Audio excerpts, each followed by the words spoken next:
Hi hello வணக்கங்க. இன்னைக்கு காலையில் ஒரு குட்டி மீன் விழா பார்த்துலாமா? பழனியில் நம்மளோட ஃப்ரெண்டுக்கு வந்து கல்யாணத்துக்கு வந்திருந்தேன் பார்த்துக்கோங்க. கல்யாணத்துக்கு கிளம்புறதுக்கு முன்னாடி பழனி முருகன் கோயிலுக்கு போயிட்டு அப்படி அங்கே சாமி கும்பிட்டுட்டு கம்பங்கூழ் குடிக்கிறதுக்கு மலையடி வாரத்தில் இருக்கக்கூடிய கடைக்கு வந்திருந்தேன்.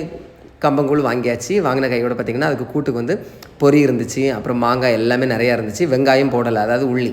அந்த அண்ணன் வந்து உள்ளி வெட்டிகிட்டு இருக்காங்க. அந்த கேப்பில் வந்து நம்ம எல்லா சைட் டிஷ்ஷும் எடுத்து கொஞ்சம் கொஞ்சம் என்ன செஞ்சாச்சு, டேஸ்ட் பண்ணி பார்த்தாச்சு. டேஸ்ட் பண்ணி பார்த்த கையோடையே அந்த உள்ளி வெட்டிட்டாங்க, அதையும் உள்ளே எடுத்து போட்டாச்சு. அதில் நிறைய சைட் டிஷ் வச்சுருந்தாங்க. சீனி அவரைக்காய் எனக்கு நல்லா பிடிச்சிருந்து பார்த்துடுங்க. உங்களுக்கு இந்த கம்பங்கூழுக்கு எது காம்பினேஷன் ரொம்ப பிடிக்குங்கிறத நீங்கள் மறக்காமல் கமெண்ட்டில் சொல்லுங்கள்.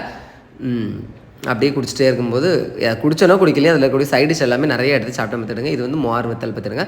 இது நிறையா அவ்வளோ எனக்கு பிடிக்காது பார்த்துடுங்க. ஆனால் வந்து இங்கே நல்லா டேஸ்ட்டாக இருந்துச்சு. அப்படியே கம்பங்கூழை குடிச்சாச்சு. குடிச்சு முடிச்சுட்டு என் ஃப்ரெண்டு வந்து வந்திருந்தாங்க. அவங்க வந்து சர்பத்து வாங்கியிருந்தாங்க. அந்த சர்பத்துலேயும் ஒரு மடக்கை என்ன செஞ்சாச்சு, டேஸ்ட் பார்த்தாச்சு.